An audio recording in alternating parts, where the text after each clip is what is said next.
On this special overtime, we're part of Cyberpunk Week, crossing over with Certain POV Network and Lore Party Network.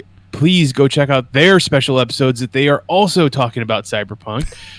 Stephen and I are happy to have Sid on here to talk about all things Cyberpunk. And take it away, Stephen. So, thank you all for joining me here. I would prefer to talk to no one else about this than the two of you. Sid, obviously, you and I have shared Cyberpunk things for quite some time. And then Mitch is a person who reframed the entirety of Cyberpunk for me with one sentence that I wanted so badly to challenge, but cannot challenge. All right. I look forward to hearing that sentence. It's actually, maybe that'll come up. That's not a challenging thing for me to say. I truly look forward to that. No, it was a moment for me, and it really did change it. Now I look at Cyberpunk in a lot more broad and accepting way. So yeah, I don't know. Jumping into it, obviously Cyberpunk stuff is the hot ticket right now with the upcoming release of Cyberpunk 2077. That's true. So, I mean, welcome to 1986, everyone else. Right. But yeah. Year is 1986. You're in a school library and you just happen to cross a weird-looking book called Neuromancer. I've been trying with this week in particular to make it through the rest of the Sprawl trilogy books. Huh? I don't like them after was it Snow Crash is the first one? No. Neuromancer is the first one, and then Snow Crash and Neuromancer aren't in the same series. Yeah, no, because we have I always conflate the two. You're thinking of Burning Chrome and Mona Lisa Overdrive. The second one is no, it's not Burning Chrome is in the second one. It's nope. I want to get into this one. This is outside of the things. There's another name though. But no, like I just those books don't hit like they used to. Other than Neuromancer, I'd agree. Yeah, and especially like Mona Lisa Overdrive. Like, God, I can't remember any Mona titles. Lisa Overdrive is it's a long book. Yeah, and it starts off like poo poo doo doo nonsense. Like, Count Zero. Yeah, that's the second one. Yeah, I was like, the other one is not. I'm like, it's that one hacker kid whose mom's addicted to soap operas. What is it? Yeah, Ready Player One. Okay, yeah. Yeah, exactly. Anyway. But yeah, no, so it's just been kind of like a refresher about all things Cyberpunk in the last like 6 months, just because everyone has them on sale, you know? God, right. So, I don't know. I wanted to find out from the two of you, what is Cyberpunk to you? You know, like what is Cyberpunk as a whole? Like, what are the core tenets of it, or what has it meant to you? Sid, you want to go first? Okay, sure. Well, I didn't come prepared at all, so I apologize if I'm a little rambly. But Cyberpunk is an interesting thing, and I guess I'll say that it has changed for me a lot over time, and that's probably like anything does, right? You're into something for a long time, and you kind of grow up with it. It started for me very aesthetically. Absolutely. Not like in the sense that I think it does for a lot of people, but not like in the sense that like I watched Ghost in the Shell and I was trying to figure out how to have robot eyes. Like I remember. I mean, so we can go back, right? My family's first computer. I'm 5 years old. We got a compact. No, I'm sorry. It was the compact. We got some big clunky compact box, and it sat on the dining table, and literally no one in my family touched it. I touched it a lot. All the buttons, all the switches, took it apart. I was that kid, right? 6 years old. I'm, teaching my family how to launch shit in DOS, and it just very comfortable with the computer. I think a lot of us were at that point and at that age, right? But from that point forward, being an only child for a while, and then kind of being just a weird kid in general, the computer was what I did. Mm-hmm. I found every single way to play games I could on it. I was, trying to learn to write games on it at an early age. The computer was just my escape. Sci-fi in general kind of became that way. Not to totally digress, but you can see actually it looks like my RPG stuff still going on in the background. That's funny. I think that there was all this just kind of moment in time as a teenager where everything I did was either related to computers or gadgets or sci-fi, more specifically probably Star Wars for a long time. But these things sort of just boiled for a long time, right? It wasn't Cyberpunk for me yet. I know you're probably going like, oh, computers and Star Wars. That's a really weird diminishment of Cyberpunk. But hear me out. That's fair. I'll take it. So those two things aren't really what I'm getting at. I guess what the picture I'm painting is like, sci-fi and high tech are the two halves of Cyberpunk, right? It was festering and boiling there without a term, without a label to put it on, because I had no idea. You know what I mean? It was late 90s, early 2000s. No idea. I was sitting in an airport many years later, playing a game that my friend Metal Plates had recommended to me called Digital: A Love Story. Now, if you have not played this game, I highly recommend it. It's available on Steam. It's available on Humble Bundle often. It's a visual novel, really, but it doesn't really play like that. It really plays out like an old Windows 3.1 system. And you're instant messaging with what you eventually find out to be isn't a person. I don't want to give a lot of spoilers because I truly want you to play it. But the vibe of this game was like a key, right? Boom. I don't know what it was. All these things, there was just all these elements of this game that came together, and all of a sudden it was like I was just Googling the shit out of anything I could find that was like this game. Mm-hmm. Right? I just had to find more things that would make me feel like I did playing this game. It was about this time that Metal Plates and I discovered that we were cyberpunks. Well, we spent a long time in college distributing downloads to people and, finding ways to play with early Facebook in ways you weren't supposed to play with early Facebook. And we all just started to look back and realize, like, oh man, we've kind of been doing this forever. And then with that, Cyberpunk kind of became the aesthetic to fall into to sort of let people know that, I guess. Mm-hmm. I think it goes that way for a lot of people, but I also think it goes kind of backwards for a lot of people. People, are like, oh man, purple mohawks are sweet. I'm going to start there, and then maybe I'll learn about Python later. It was, it was different. Like, Cyberpunk became like, oh, I finally found my spot. Right? It was like before I knew what Cyberpunk was, and before I really grasped onto that, I just felt like a weird, dorky kid. So for me, that was a really long way to go about telling you. I think that Cyberpunk, for me, very personally, is a culture. It's a social group. It's a political lifestyle. It is very much embodying of the punk portion of its moniker. Yeah, I don't know how else I'm going to ramble through that without getting a little too specific, maybe. But yeah, for me, it's been a place I've sort of grown into. I very happily introduced myself to coworkers and colleagues as a cyberpunk. It's what I am. It's what I do. Yes, I think that purple and pink are really cool together, obviously. But I fucking love Blade Runner. It was great. I think cyberpunk culture and pop culture, cyberpunk is awesome. But I think there's a lot more to it than that, and I won't go into that more unless you want me to. No, I agree with you on all counts here for the story. I guess so we get them out before I start rambling myself. Mitch, what is this for you? So I agree with much of what Sid said. I think that cyberpunk is very much a culture and a style and a genre, not a genre. What's the other word I was looking for? Archetype?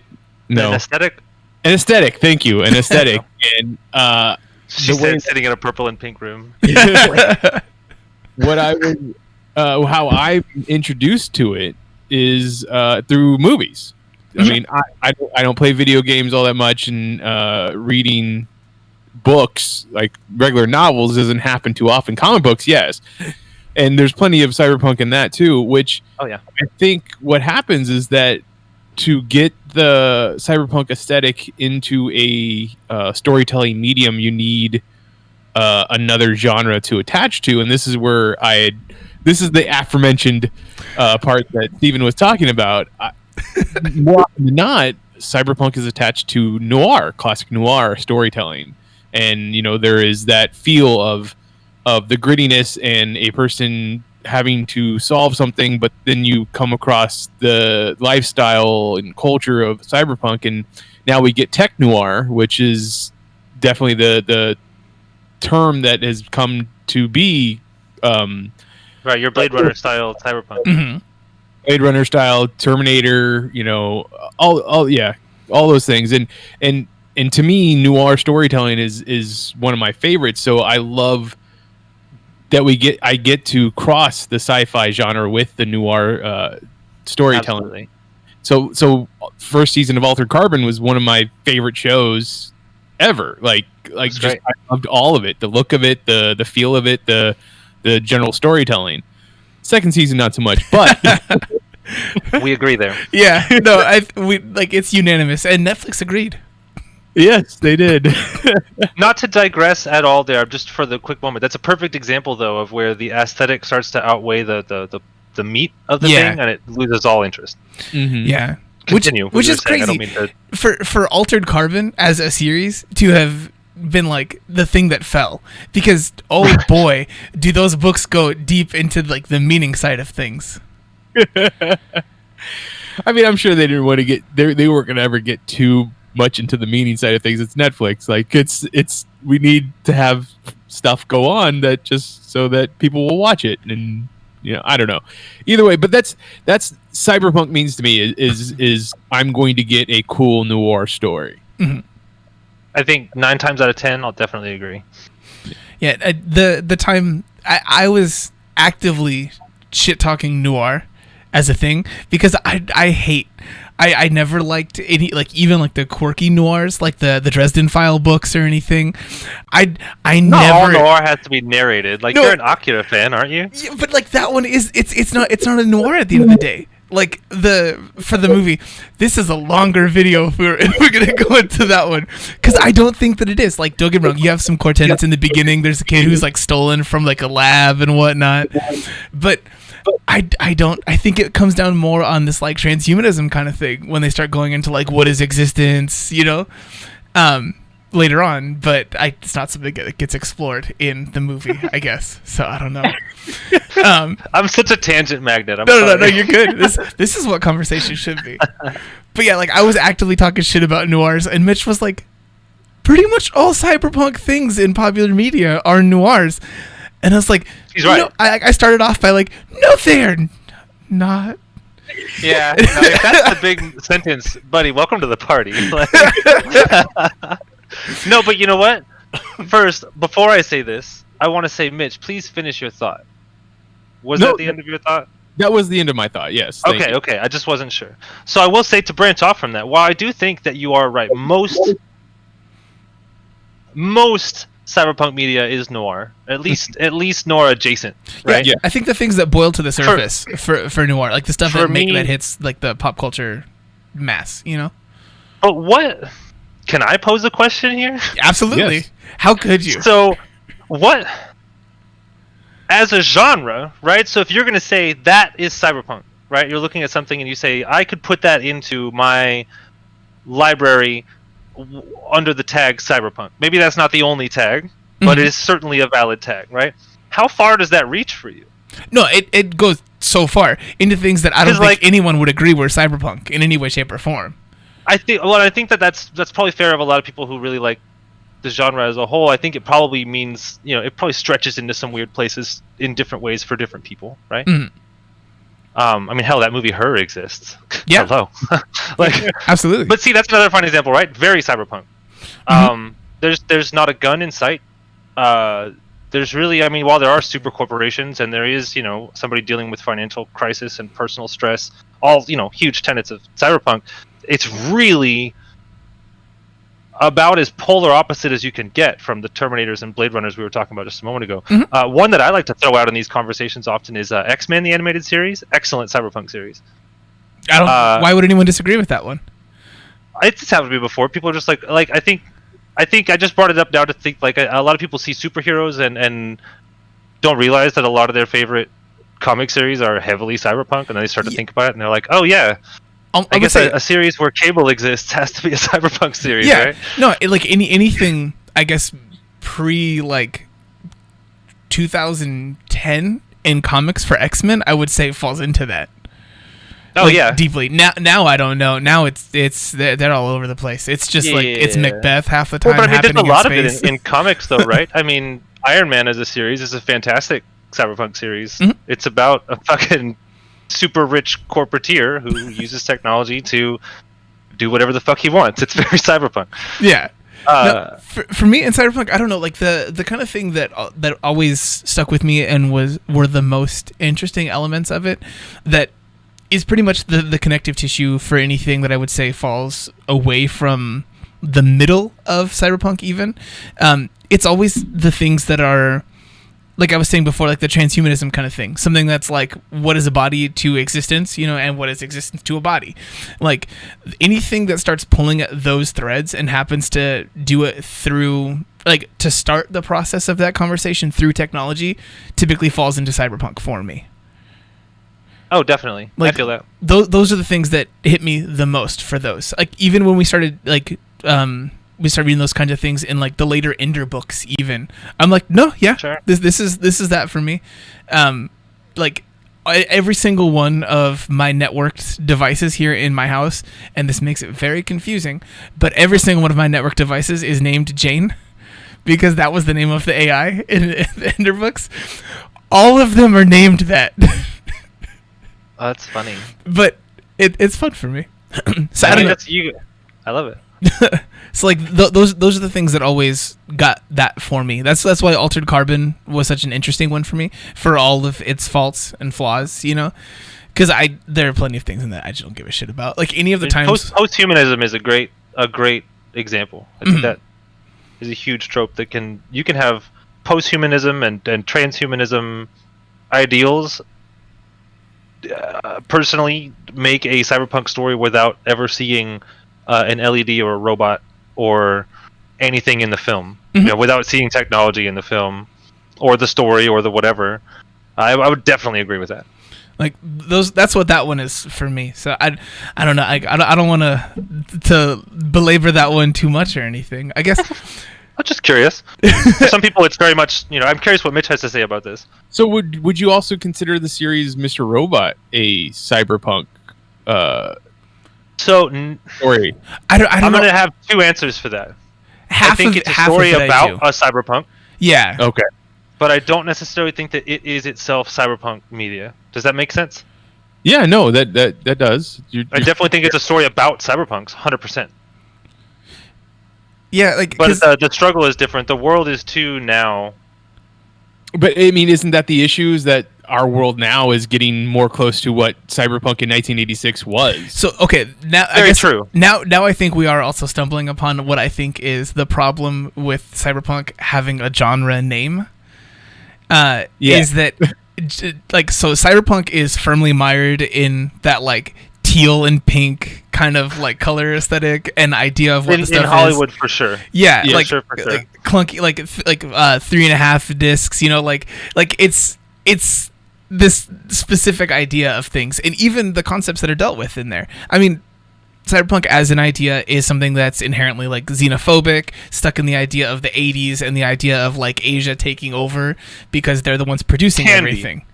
But can be. American Cyberpunk is that. Yeah. Like that is not necessarily true for stuff like that's the way our pop culture definitely does cyberpunk. But I can't agree with that being. I mean, like the at large. It's like it. So cyberpunk as a whole is like in US the US and everything. It's treated in the same way that Power Rangers is, where no one ever learns anything new past the original like dinosaur Zord Rangers. Like no one has ever moved past those ones. And so for that one, like Cyberpunk as a whole for me, it's always like, oh yeah, we gotta have like the big logos in there and everything. Like even for Blade Runner 2049, they still made sure to include the Atari logo in there. I've always appreciated that about Blade Runner, actually, specifically. Like I like those things being in there, but we've already seen things move past that. I would have been really curious to see a Blade Runner movie that's made knowing what the future ended up being. Sure. I do appreciate that. Because like I do. On that note, though, I think one of the cool things about Cyberpunk is that it kind of has this ability to, how do I put this? Succinctly. At least for me, right? I'm sure other genres are very capable of doing this too, but for me, I just have more experience in this particular facet. Cyberpunk has a really neat way of like drawing a really straight line into the future, right? Mm-hmm. Like with like no cone. Like, this is my idea, and it goes all the way out. And you see a lot of those, whether it's the towering mega city with the all the branding, or it's the old dead Wild West world that people are riding around on robot horses, or it's the there's so many like reimaginings of what it could have been. If it's 220 or 17776, and humanity just got bored and we just stopped making things because we just didn't need to anymore. Mm-hmm. I like all these ideas, but it is weird, kind of to speak to what you're saying. It's like a double-edged sword. It's cool to see myopically how far you can take some of these ideas, but it also sort of kind of breaks the, I don't want to say immersion, because that's not really it, but it sort of breaks the, I don't know, it creates its own plot hole at a certain point when you try to hold on to some of these ideas that we definitely would have gotten rid of. Yeah, like, I don't know, like, I went back and I'm, as part of another podcast for Geek Elite Media, like, we're reading The Forever War again. And like I said, have you read The Forever War by any chance? I don't know what that is. Okay, cool sci-fi book. But it was written by a person who had just come back from the Vietnam War, and they're like theorizing on what the future will be for this one, because they're forecasting everything and talking about the Vietnam War, but through the lens of like sci-fi and the future stuff. So it's supposed to be like this like super crazy far-flung future, but then when they're talking about the idea of like communicating with people when they go back to Earth, and it's like however many decades later because of time distortion stuff, they still go up to a phone and they like call the operator to make sure the operator can send them to the next person for a call. Like it's like you get to the like Johnny Mnemonic idea, right? Like, there's a good example of like the entire plot of the movie is based on something that, based on the entire rest of the world, shouldn't be a problem. Like, let's be honest. Like, okay, so now it's like, watching the movie when I was a kid was fucking crazy. They put a terabyte of information in his head. No wonder it's gonna explode. Oh my god! But like, now I walk around with like 4 terabytes on my phone. And it's not even hot. It's just it's hard. But as a writer, I mean, what are you gonna do? Terabyte was, at the time, it's unimaginable. There was no fucking way. That would have been a room-sized drive at the time. You know what I mean? So to put that in someone's head and then make him go deliver it to a sentient dolphin that likes porn? Come on. Like, what is this? But it's a really good example of, like, nowadays we have micro SD cards that are so teeny tiny that even if we did have to put it in our head for some reason to transport it secretly to some mobster, no problem whatsoever. You could do that without even getting into the skull. We could just like put it under the skin and you're good. So that's consumer level tech. It is interesting. Yeah, right. Exactly. You can get one of those at Walgreens. Yeah. It's interesting to see, especially at the age we're at and having had the opportunity to ingest as much media as we have, to see some of these movies sort of obsolete themselves. Mm-hmm.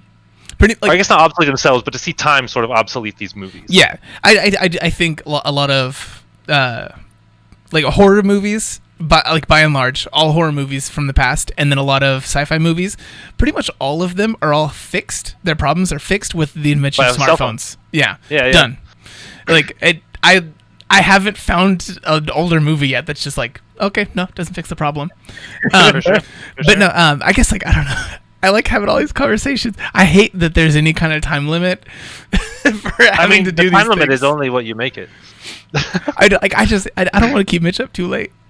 Oh, you don't bother me. Okay, perfect. Then let's one thing I wanted to say was that, like, the whole idea, like, cyberpunk becoming a genre and how it changes, I want to say, fiction after it's created, because before that, most of our fiction is the future is going to be a energy revolution. Something's going to happen, but then sci-fi, utopian.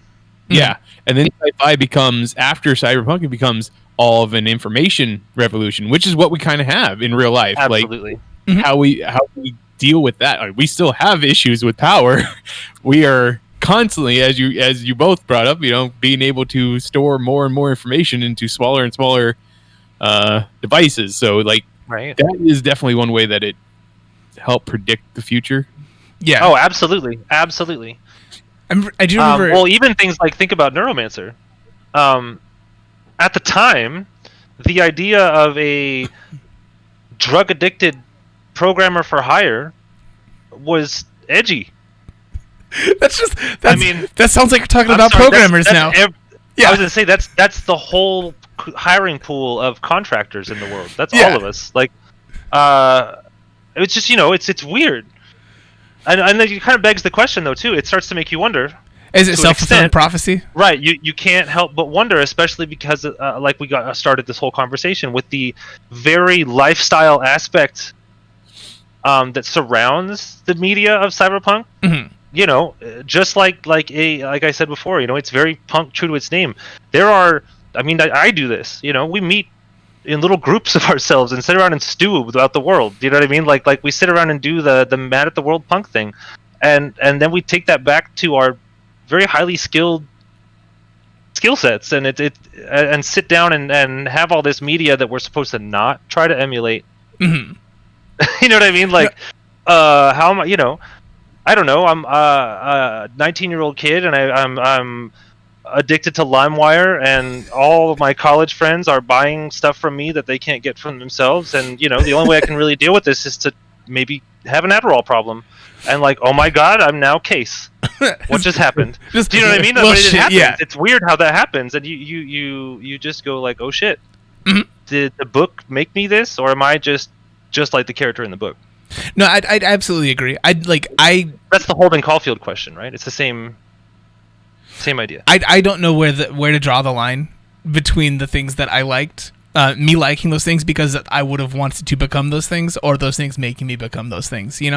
Like half the reason I like my now multiple electronic longboards is because of the things that I read back in the day, like hearing like YT. Yeah, going around. I was just gonna say. Yeah, exactly. Like, that's that. Like Bluetooth headphones. Mm-hmm. You're YT. You're Marty McFly. It's like, of course. Why wouldn't you want electric skateboards? So hello? This does jump to one of the ones the kind of like topics that I wanted to talk about for this one. I was gonna ask about the things that you've seen in your life pop up that were the most cyberpunk, that are in your real life. Like today, I was walking through my work, and everyone in there is wearing face masks, afraid of this pandemic that's in the air. And I'm working in this like giant factory, just like working like scrubbing media in like a pool of like all these desks with computers. We've all got like these like massive headphones on and everything. And then when I get up from the computer, I walk to go like put in like my like instant lunch thing. That's like it's this crazy instant lunch thing. I just put it in the microwave and paf, it's food now.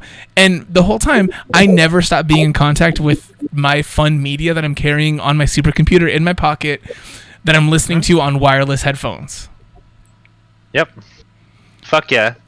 Like that's that. Like it's self-fulfilling. Like we invented computer lenses because we look at computers so much. Right. No, absolutely, right? But again, same question. Are we that way because computers are incredible, or do we keep leaning into computers because our imaginations have made computers so incredible we are chasing them? I don't know. There's a whole book about this one. It's more about like the things that we've done that existed in media before that we then made real. It's by Michio Kaku. It's called Physics of the Unreal. I think it's Physics of the Unreal, where he's just breaking down the stuff that we've gone and then invented after we saw it in media. Yeah, but like, is that? I mean, I agree to a point, but I also feel like that is people seeing trends of what we're already doing, and then extrapolating from there. Is like, well, the Philip K. Dicks of the world who are definitely doing that. I don't know exactly, because I don't know if that's the way that one went, because before that so there's a whole class of people who just do this for their everyday job. Those are like futurists. That's a whole career. They futurists, fiduciaries. Like there were these people in like, I think it was like the 60s. They went and built the Office of the Future. I don't know if you guys have gotten to see the pictures of that office, but they were just stuck on the idea that everything would still be one device for one task. Mm-hmm. So I don't know. Because similarly, though, I've seen the ones from like the 70s, and they're like the home of the future. I watched one just the other day, and it was like literally my house. Like it was a very large flat screen TV, flat up against the wall, a speaker bar under that, like the freestanding lighting, just like I don't know the voice commands. They were like hey house, turn on the oven, just like that kind of shit. Like here we are, because there were some places where they just fucking nailed it. Like don't get me wrong, they hit it like on the head in a lot of these things, but I'm sure in that one that you were looking at, there was probably something where it was like, and this device over here is where you will read the news. Well, don't get me wrong. The voice command wasn't like talking to the room. It was. You had like a device. You held up the box. Hello, hey, computer. House. Yeah. Will you please turn on the bedroom light. Thank you. House. Like it was more like that. Right. Yeah. I mean, obviously they didn't know the future, but I think extrapolating from what we already had and what they were going to probably see, it hits more often than it should, and definitely I think that's the way it is. Like always, I saw a commercial today. It's we're around the giving season, so to speak, and it's the commercial for that mirror, the mirror that helps you work out. Basically, it's a standing mirror. It's the size of a person. You put it on the wall, and you interact with the AI person. I love it so much. That's in there, and it tells you what to do, when to work out, how to. I haven't seen this. That's so sick. So I don't like it. I don't want it to judge me. Don't judge me. I do. Mirror. Listen. I am great at that with my $6 wall mirror. So this brings up an interesting point. Actually, they're trying to outsource my self-doubt job to some AI. Computers are coming for your job. So I don't want to wax into this too heavily because a lot of people are going to eye roll me a little bit on this, right? But like another major facet of Cyberpunk, definitely for me, is humanity's simultaneous realization that religion isn't worth time, but that spirituality is really worth time. It's interesting.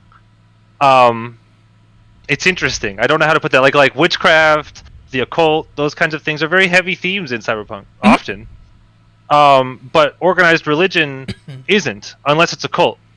Well, again, I do think that also does speak to Cyberpunk things as a whole. It doesn't end up being about like a collective versus like individualism. Yeah, I get you. Because like religion is a preset set of rules. It's like spirituality is like you decide this one and what the boundaries are for you. Religion is like it's bowling with God with the bumpers on. Definitely. Well, I think that hackers, especially or hackers or deckers or runners or whatever you want to call them, depending on what book you're reading,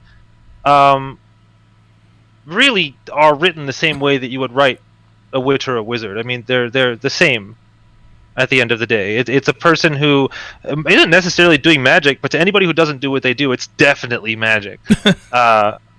And I don't know. It's interesting. I think it's cool parallel to draw because as a practicing witch myself, there's a lot of interesting parallels in real life between, how we interface with computers, especially with the internet, and how you interface with energy in in general.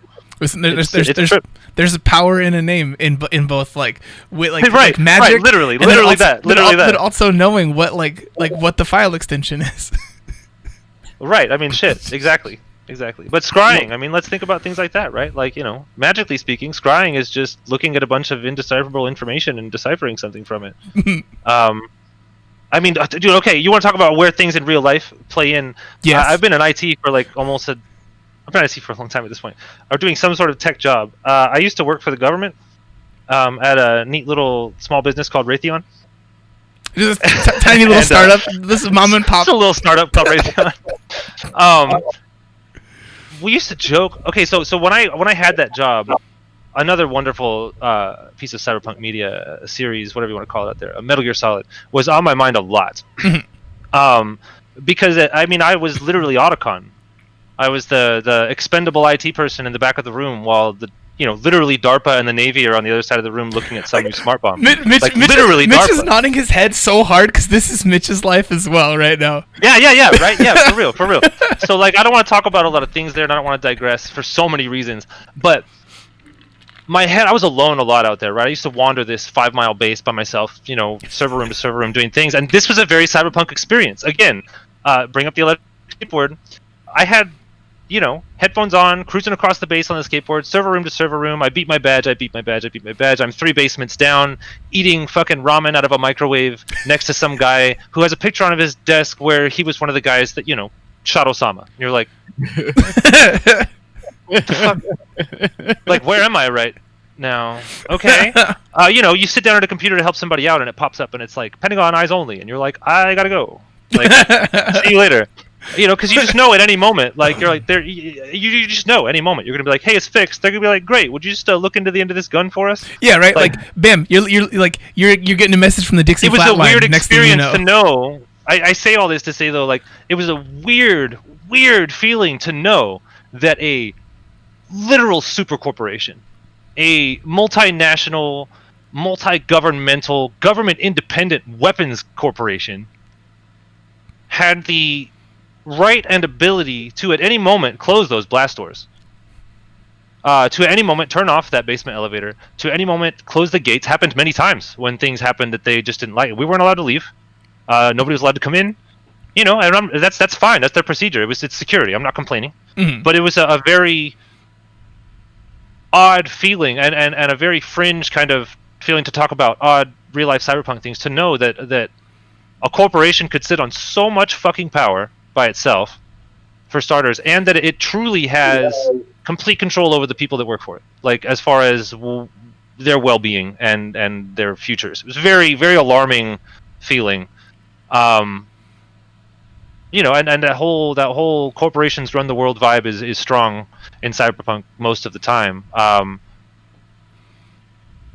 Yeah, I don't know how else to talk about that. It was alarming. Mitch, do you have anything for that one? I mean, as a person who is currently in that job, I do get that. I do get that feeling when you're around a piece of equipment that you really, most people would only believe is something out of science fiction, straight out of science fiction. And you're just like, okay, this is interesting. Like, yeah, it is a new feeling. It is a different feeling.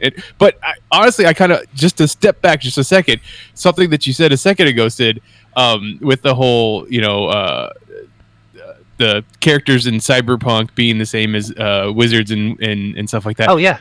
It immediately made me think of, for some reason, a picture of Deckard from Blade Runner and Geralt from The Witcher, like being the same character. Well, I mean, sorta, right? Yeah, exactly. I mean, that's exactly right.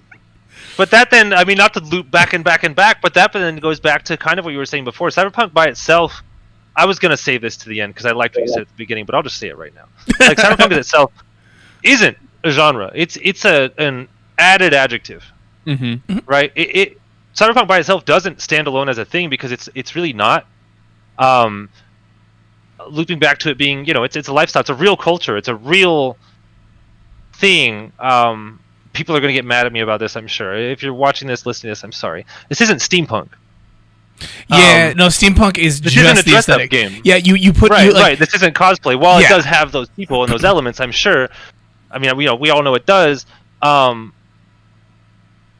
think that it's hard to make that a genre just by itself. I think you have cyberpunk westerns, you have cyberpunk sci-fi films, you have cyberpunk, cop movies. You have shout out to Bright, it was excellent. I think that's something that I've always sort of thought about, and tonight really our conversation has really kind of hammered that in a little bit as well. Like, it's an add-on to a genre. Yeah, it's not one part of a thing. It's a theme. There you go. It's a theme. It's only a modifier. More than it's not the whole. Which is very apt, honestly. Yeah, I don't know. Like, I think we basically hit all of the things that I wanted to talk about over the process of it. I can't time code any of those to try to say which part was which thing, but it's perfect. I guess, I don't know. Man, I really want to have a deeper conversation about Cyberpunk in a bigger way again. It's not like we're not friends and can't just talk about these things all the time anyway. I mean, that's true. Like, well, that's what the last like several years have been. Yeah. But before we actually wrap things up here, I want to ask both of you, what are the things, if a person is just for some reason beginning to explore Cyberpunk, like in any way, shape, or form, what would you suggest to the people? They don't have to be the things that are most indicative or representative of Cyberpunk, but what would you suggest? Just two a piece.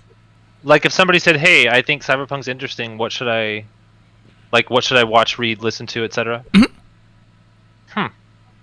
Well, I know just from listening to the two of you talk tonight, I should definitely check out Necromancer Neuromancer. Yes. No. I never heard Well, of if you it. haven't read that book, Mitch, truly, not even just from being a Cyberpunk book, it's a great book. Okay. It's just a really engaging story that goes all over the place. The thing that I like to say nope, I'm not going to do it. Because I'm gonna mix them up again. I will say this. William Gibson. If it's your first William Gibson book, just keep reading. So, all right, I will say that the first couple of chapters, his writing style, again, going back to the noir thing, is a little. Well, it's heavily stylized. I guess I'll just say, right. It's very him, and it's a little bit of a chore at first to figure out. Sid, at this point, I don't recommend anyone listen to the audiobook or anything. I actually point people to the BBC radio drama of the book. I haven't listened to that. I mean, you do that. There you go, man. It's on YouTube. You can listen to it for free. It's fantastic. It's got sound design and everything in there. It's perfect. A much more palatable version. You remember that real awkward sex scene in the middle of the book? Yeah. I mean, yes. It's it's an awkward fucking sex scene. It's real awkward. Awesome. That's awesome. It's in there, but it's not really in there with the same kind of specific ogle eyes that it's written with. Sorry, I'm just that list is going in my head of things I would suggest, and I just had one. I wasn't stopping. No. Go ahead. If you've got yours, Eureka moment. Put it out. I'll just throw in there first before Sid gets to Blade Runner, because even though I don't particularly care for the movie, I know that it is such an important part for science fiction movies. Period. Just to have there to because it redefines the genre. It really does, of what the future is going to look like and how it is that, because everything before that is usually very utopian in the way that, everybody's look at Star Trek. All diseases are cured. All there is no money. People are just even Logan's Run, Running Man, all those, even the bad movies are still in a shiny, clean future. Exactly. Whereas Blade Runner definitely restructures all of that and is okay, no, it might not be so bright when we get there. Right? Nobody's sweeping the streets. Right? Nope. It's not happening. So I definitely wanted to get that out there. I mean, we talked about Alter Carbon already. I haven't read those books. I don't know about that. But I think the Matrix trilogy definitely needs to be mentioned, even with as much vitriol people have towards the two sequels. I don't. I've come to not have a problem with the rest. You guys want to do a Matrix episode one night? I do. I would genuinely like this. The only thing is I'll have to watch them as a refresher, because I can't tell you what happens in the third one. I mean, watch them as a refresher, and then watch Animatrix. No. I never need to watch the Animatrix again. I've watched it so many times. I've got every frame of that thing in my mind. Well, there you I'll go. save all my talking points for that. I want to talk about that with you. Mitch, I agree. I think the Matrix is an important one. Mm-hmm. Talk about that. We could do that episode right before the fourth Matrix comes out, which is, as we now know, will get released on HBO Max in 2021, because that's what HBO is doing. Hey, I'm excited. I'm gonna pick a couple of weird ones here, right? Because I think that there's definitely those staples, right? I mean, you're gonna hear people are gonna shout out Neuromancer, people are gonna shout out Blade Runner, people are gonna, there's ones we've talked about tonight that are gonna be there, but I want to call some weird ones out that I think, if someone was asking me that question, I think at least help paint the picture for what I think cyberpunk ideals and the things that help shape me, I guess, right? Not necessarily cool, flashy stuff, but like idealistic stuff a little bit. I think that Little Brother is an excellent book. If you haven't heard of this book, it's well worth looking up. It's about a group of kids, that's one in particular, that in a not so distant future sort of story get caught up by the government in some bullshit, and end up essentially in an American gulag. The whole entire thing is about deleting your internet history, basically. It's a story about a group of kids. I was very relative reading the story because they're just enthusiasts. It's like my 2600 group. Like, it could be anybody. It's literally just a bunch of hackers that's what they do, right? And a terrorist attack happens. We're not giving too much away. This is the very beginning of the book. A terrorist attack happens, and unfortunately, because of their internet activity, they are very suspicious. Wrong place, wrong time type story. I think it's a very important book. It's written incredibly well, and I think it if you're just getting into cyberpunk and the things that have you excited are aesthetic, it's definitely a slap in the face as far as the realistic implications of the lack of control we actually have in real life. Not to get too deep, but like, it's good. The entire book is about how it doesn't matter how motivated you are or how badass you think you are or any of that. The government is bigger than you and they are watching, and it is very difficult to stop that. That is a major core thing for me. It's a vibe and a mood that creates the essential paranoia for the proper cyberpunk. I also think that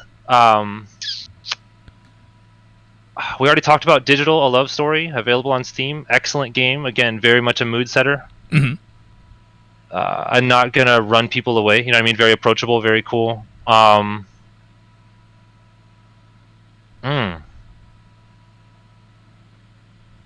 You know, another. I don't know. That's maybe too much for reach. Maybe not for a first timer. Second timer, I got you on the first timer. I don't know. I mean, those are good ones. I think that Snow Crash, you called it out, is excellent. But Snow Crash is a good example of like your 1980s Big Pink Mohawk cyberpunk. Like, that's what I always call, like, that kind of cyberpunk is Big Pink Mohawk cyberpunk, right? Like, like if you're talking about like the GURPS tabletop engine cyberpunk, you know, where everybody has a robot limb of some kind for arbitrary reasons, and you know, that stuff's awesome in its own way. Snow Crash is just excellent for that. You've got, you know, futuristic mobsters, you've got badass all-terrain skateboards, you've got it's awesome. It's great. You've got franchise governments. The one I always, it's freaking sweet. The thing I always try to say, and I know this is either going to work for somebody or turn them away, just a full like 180. They'll never touch it. For this entire idea for the book is the beginning of Snow Crash. They tell you the world by describing pizza delivery. Yep. And how that's that actually works. Something I didn't want to get all into it, but yeah, it's. I think the book is brilliant that way, because it shows you a lot of really introspective and analytical ideas without ever having to like stop and lecture you about it. Mm-hmm. Yeah, because it just happens in the process. That's my favorite thing about that book. Yeah. Shout out to a weird, obscure cyberpunk book, by the way, Jurassic Park. I'm serious. It's a book about human greed and opulence taking over the ethics and pushing technology faster than the ethics, and about the failure of technology being eventually a major downfall in society if you follow the whole plot through those movies, which I don't recommend. But the first movie's excellent. I'd honestly, I'd be curious to have a bigger conversation about Mikey C. And like how, like, I think Timeline might fit into that also, honestly, for Michael Crichton books. Like, it might. I mean, Michael Crichton is a cyberpunk writer. He's writing about a world that. What happens if we don't stop selling? What happens if we don't stop buying? What happens if we don't stop chopping down the rainforest? He's just constantly like asking these questions and writing about it. Mm-hmm. I mean, Westworld, cool. all that. Too. Westworld. I like how when Westworld first started, it was like, this feels sort of cyberpunk, and then they were like, oh yeah, by the way, like, we're just gonna do a Blade Runner series now. They haven't gotten me yet. I haven't taking the plunge. I don't know. I just hate. I haven't either. Westerns. I've watched some of it with plates, but I haven't watched all of Westworld by any stretch. So for this one, if I'm going to suggest anything, I hate to be that person, but I really suggest Ghost in the Shell standalone complex. Not just like OG movie standalone or Ghost in the Shell. If you like standalone complex with its long drawn out conversations of 6 people having multi-syllabic word conversations in one digital room in in digital space, then I mean you're probably going to be around for the long haul for Cyberpunk stuff. As on 100%. As on the nose and basic as it is to suggest a Ghost in the Shell thing, I think standalone complex is a good one. It's only basic in this, it's popular for a reason. Mm-hmm. It hits it all. You've got government corruption, corporate corruption, personal drama, super violence, or forgive me, that's not the appropriate term. Ultra violence. Yeah, I was gonna say, why did we not use this word? But I mean, you've got everything you could want as far as, again, big pink mohawk cyberpunk, mm-hmm. but cleaned up a little bit in Ghost in the Shell. It's like it takes itself a little more seriously. Mm-hmm. And then standalone complex does the thing that I said earlier, this is my favorite thing. It's the implications of technology and humanity merging, mm-hmm. After that, if you just want a video game, I really like 2064 read-only memories. It's so good. It's still also fairly surface level, but I love it so much, and I still, to this day, even though I know it's going to be disgusting, I want to make the recipe that they said is a Hassie hot cup. It's just ramen, but instead of the water, you use coffee. It's fucking disgusting, but I want to try it. I mean, you know what? Just for you, I do a lot of coffee content on the internet. I'm gonna do it, dude. Let's do it. Let's do it. Wait, no, Sid, okay, let's do this together. Let's both make Hassie hot cups and just try them on Discord together. All right, let's do it. We'll make a whole video on this one. That'd be great. 100% And down. The last one that I want to recommend is actually a thing that Brian Metal Plates showed me, and that is Fun City Ventures. It's a bunch of awesome people playing Shadowrun together. It's a really high quality, it's great. Yeah, voice actors, sound effects, the whole thing. Everything in there is fantastic. Even if you're just a person who likes D&D or anything of the tabletop role-playing kind of stuff, this is going to be the most well-produced and streamlined version of that you've ever seen. I know you guys like Critical Role or whatever out there. This is better. Oh yeah, this is done better better. No contest. So yeah, those would be my last recommendations. Just read a lot. That's always my recommendation. I don't care. Just read books. Just read. It's true. Do it. Yeah, even if it has to be audiobooks while you do other stuff. I understand. Oh It's a yeah, busy whatever. world out there. Just feed your brain. Entertain your brain. So yeah. Let me ask this real quick though. What up to this point, what's the best video game with this type of content? Oh, I don't know. I really So like Valhalla 2064. was awesome. We're basically saying the same game then. Valhalla is great. Well, okay, for story, a game like Valhalla is awesome. For finesse and what's the word I'm looking for? For just pure style. Recently, actually, I picked up a game called Ghost Runner. I'm so glad that you guys took to that one.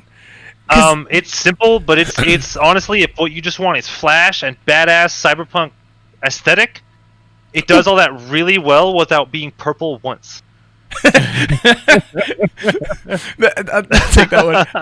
For this one, I still haven't finished it, but I love a game called Ruiner. Ruiner's good. So good. It's just I never finished it, and I don't know if that speaks to the quality or just the fact that I never finished a video game. Ruiner is an interesting example. I'm going to lump Ruiner and this game called Akane into the same thing here. In that, they do one of my favorite things in any media, but especially in cyberpunk media, you get a lot of this. Zero exposition. Hey, this shit's already happening when you got here. We're not going to explain it. And at some point, you're going to leave the story. It's just a neat thing. It's kind of cool. No matter what it is, again, it doesn't have to be cyberpunk, but since that's what we're talking about, I kind of enjoy storytelling where it's It wasn't like made for you. I don't know how to put that. Like if you're gonna immerse into the world, all you did is like you just tuned in for a minute. It was happening before you got there, and it's definitely happening after you leave. There's no resolution. You don't know who these people are. Figure it out. Like it's kind of cool. Yeah, no, that's my favorite thing. I think that's always the problem when something gets popular and they want to make more movies in that series or whatever, and then they always have to go and explain everything. I don't need that part. It's what turned me off of the Marvel Cinematic Universe as a whole. I grew up on Marvel, loved it to death, read the shit out of X-Men, read the shit out of Spider-Man, oh my god. But the Cinematic Universe, as what happens with a lot of books that become movies, not tried. I mean, I don't do well with this, right? It wasn't what my imagination was, and so I wasn't interested. Which is a little shallow, I realize. It's the same thing that turned me off of recent Star Wars films. It's like I already read these stories and they didn't go like this. That's hard for me as a person. I'm not saying they're bad by any stretch. They're excellent. But for me, that concept is difficult for me to deal with sometimes. I get this one. No, like I've talked to Mitch about this plenty. I just didn't watch a superhero movie for like 6 years. Yeah. But yeah, it wasn't until I had free time that I found them again. So I want to thank both of you guys for being here with me today. You're both two of my favorite people talking about one of my favorite things. If anyone is looking for either of you on the internet, where would they find you, Sid? Oh, okay. So you won't find me as Sid on the internet. You'll definitely find me as tenspd. That's tenspd. We dropped the 2 E's at the end because style. So, hang on. My robot vacuum is eating my space heater. Cyberpunk. Hang on. Okay, we're back. Good segue. No, okay. My name's tenspd. You can find me at tenspd.tv, tenspd.tv. Every Friday night, I do live music streams. I'm a chiptune artist. So we're playing an hour and a half of music every Friday night. Saturday nights, we do some gaming. Same channel. You can also find me on YouTube, Twitter, Instagram, same name. Come find me. I'm always talking about something that's probably not pertinent, but you know. Now there's a new addition, I believe, to the networks on which they can find you. That's true. I mean, I am on Patreon. That's true. You can find that link through those other sites, but Patreon, you can find me on there as well. Tenspd, tenspd. Album coming out in the near future. Any support in any of those places helps me towards that effort. So I super appreciate it. Or if you just want to, talk shit about my opinions about Cyberpunk, please feel free to look me up. I'm playing the game in privacy. By the way, I'm not going to tell any of you what I think about it, or you're not going to watch me play it. It's mine. We're not going to do that. God help anyone who comes to try to talk shit to you about Cyberpunk things. Yeah, let's go. And Mitch, if anyone wanted to find you or more of this podcast stuff, where would they go? Best place to find me is on Twitter. So the rest of Geek Elite Media is at Geek Elite Media on Twitter, at Geek Elite Media on Instagram, and Facebook.com/Geek Elite Media is our Facebook page. Check out our Patreon, patreon.com// one of those slashes, Geek Elite Media. Check out our website, Geek Elite Media, for archived episodes of Overtime and other podcasts on our network. Make sure that you go and check out Certain POV Network and Lore Party Network for those podcasts that will also be a part of this Cyberpunk week. And when you get to the CPOV Network, they are raising money for translifeline.org, part of the Cyberpunk week crossover event. So hell yeah, find out more about how to donate there. Steven, you didn't say where it is that people can find you. Don't know if you want to throw that out there. You don't have to come find me. You don't have to come find me anywhere. It's okay. If you're here, you know where to find me. Fair. But until next time, this is Overtime on the Geek Elite Media Network, saying always remember to geek out. We didn't tell Sid about that.